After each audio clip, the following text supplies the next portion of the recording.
Is SpongeBob the Cosmic Shake best on Switch, or should you buy it on other consoles like PlayStation or Xbox? Or would you be better off getting it on the other lead handheld competitor, Valve's Steam Deck? Well, today I'll be breaking down why Cosmic Shake on Switch is or isn't the best version of the game. So let's do a deep dive into the graphics, the performance, and the handheld playability. I've always been a fan of the SpongeBob series since I was a kid, and I always played SpongeBob games, like the Nicktoons games and the SpongeBob Party games on the GameCube.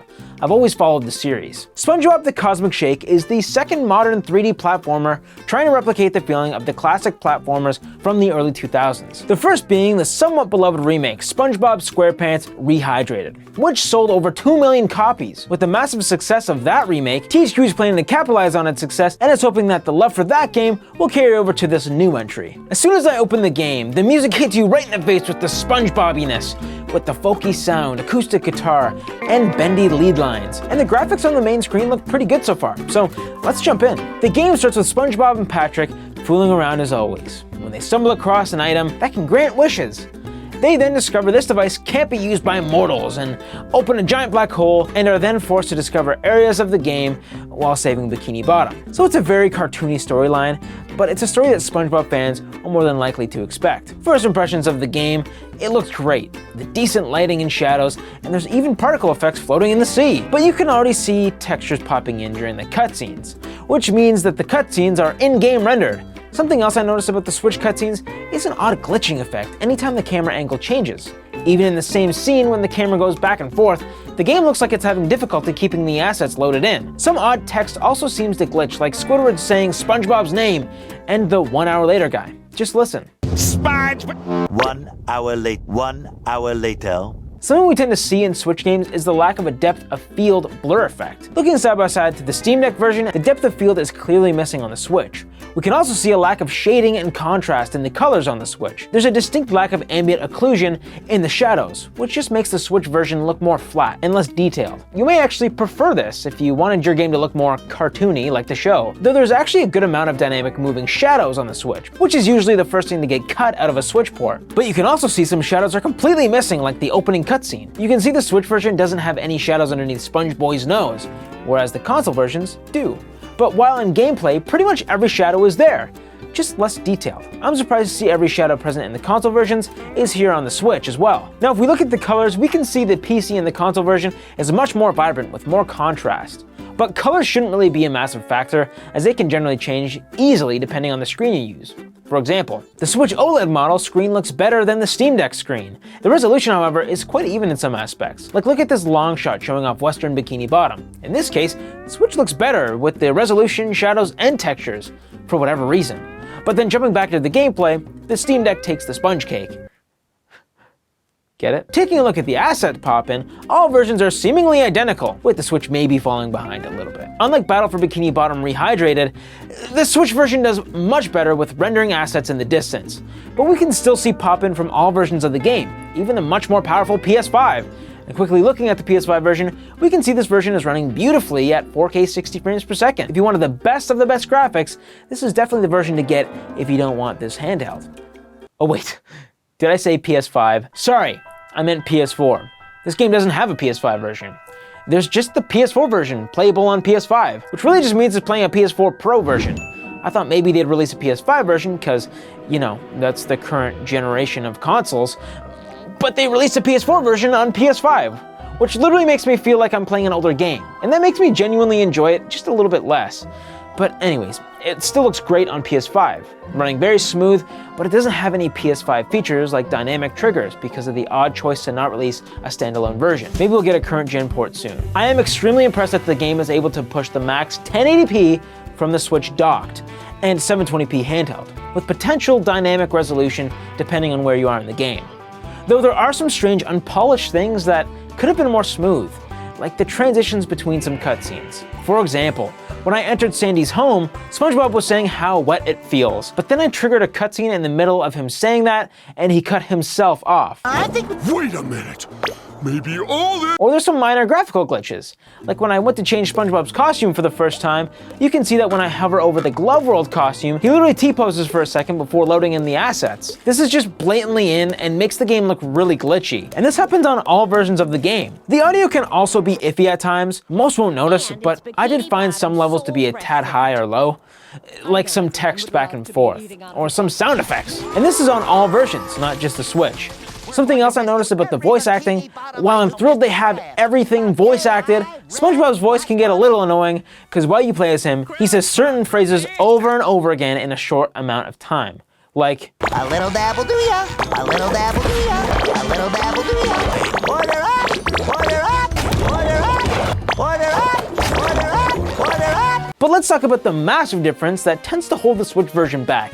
That's the obvious frame rate downgrade. The newest consoles run at a smooth and consistent 60 frames per second with no hitching. The Steam Deck runs at a smooth 60 frames per second as well, but it can dip rarely. And of course, the Switch runs at half of that at 30 frames per second. Like with most games that run at 30 frames per second, you'll most likely get used to it after a while, but it's unfortunate that it only runs at 30, especially with a 3D platformer like this. Having double the frame rate will actually help you make some of those jumps and is very noticeable. This game generally doesn't challenge your reflexes by any means, but it's still a 3D platformer, which just feels much better with a higher frame rate. The frame rate does get very choppy in some points of this game.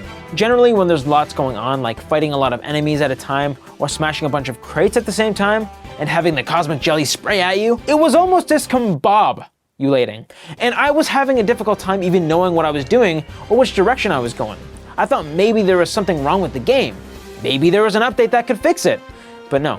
There wasn't. While there was a day one patch, it didn't seem to solve this issue. So I exited out of the game in hopes the frame rate would magically clear up, and it didn't. The frame rate overall was kind of disappointing. It's not always a consistent 30, and it dips down very, very often. Now the gameplay. There are some mechanics that make this game seem a little dated, like the dodging. It's fine, but it doesn't really seem snappy enough for me to want to use in a fighting manner like the game intends. The jumping is okay, allowing you to perform a double jump with ease, but the gliding attached to the end of the double jump takes a little while to get used to, with it falling just a tad faster than I'd like. Also, the swinging isn't the most intuitive, but it does the job. While on the topic of abilities, this game does something I'm not generally a fan of. It locks you out of certain portions of the game at times, forcing you to come back later when you've unlocked an ability to progress through the level in its entirety and unlock everything the level has to offer. They did this so that you'd have to come back later and it would add to your runtime. This isn't really something I'm interested in, as I prefer to get most levels completed as I go through the game the first time. It almost makes me want to just trudge through the level as fast as possible because I know I'll have to come back later with my newly acquired powers. So this isn't a deal breaker, but it's a feature you might want to know before picking this game up.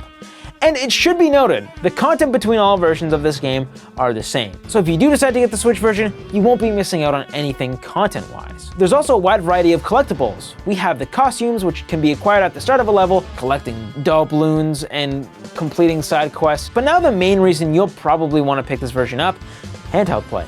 Handheld play is very similar to docked play, with the game running at 720p instead of the docked 1080p. On a small screen like this, the resolution hit is not noticeable. The game assets are big enough to see everything you need to. Comparing this to the Steam Deck, the game obviously looks better on the Steam Deck overall, but the Switch's OLED screen makes the colors way better. But if you don't have the OLED model, then definitely the Steam Deck is the way to go from a visual standpoint, especially because of the frame rate, which doesn't seem to get much better in the handheld resolution. It may do slightly better, but it's not better enough for me to recommend a handheld exclusive playthrough. The controls on Switch are just like any other game, with the Joy-Cons being a little uncomfortable for long play sessions, but it's really great on the Nintendo Switch Pro controller. If you're going to be playing this in handheld, it will be everything you should expect from a Switch game. The controls are also different on the Switch, with the jump being A instead of the PlayStation being X or the cross button, which is better on the PlayStation in my opinion. Everything is more seamless and it feels way better on the PlayStation layout. And I've missed a lot of jumps because I confuse myself with the button mapping, and there's not an option to change it on the Switch. So I'm stuck using the default button layout. Well, there is sort of a way that you can change this on Switch, but that's by going into your settings and changing the button layout from the settings. And then when you go back into the game, the buttons are still swapped, and it can just mess you up, and I accidentally had to restart a whole level because I accidentally clicked the wrong button. Anyways, that's an option. Not ideal. This game also has some great callbacks to SpongeBob's older episodes and doesn't make me feel like I'm missing out on anything from not watching the show for the last few years. So needless to say, if you used to be or still are a fan of SpongeBob, you'll most likely really enjoy what this game has to offer, especially for the $40 price tag on all platforms. Just don't fall for the BFF edition for $250 that comes with a statue, a Patrick balloon, bouncy balls, an amulet, and some placemats, which are not worth anywhere near that price. But if you don't necessarily like SpongeBob that much, then maybe this isn't for you. So to answer the main question, should you buy it on Switch? Well, if this is your only option, then it's more than playable. If you have a Steam Deck and you'll be playing it only handheld, then get the Steam Deck version. If you don't care for handheld at all, and you have a PlayStation or Xbox, then get the PlayStation or Xbox version, for sure. Because all the versions are equally unpolished in the same area. The Switch just has a few things graphically missing, but I like the Switch version the best because it's more convenient for my playstyle. I have multiple docks, dock my Switch on any of the docks, and there you go. So for me, SpongeBob the Cosmic Shake is the best on Switch, but do you think this game is the best on Switch? Let me know in the comments, and let me know if you picked up this game. So if you like this video, make sure you check out some other videos, and please consider liking and subscribing. I hope to see you in the next one. See you later.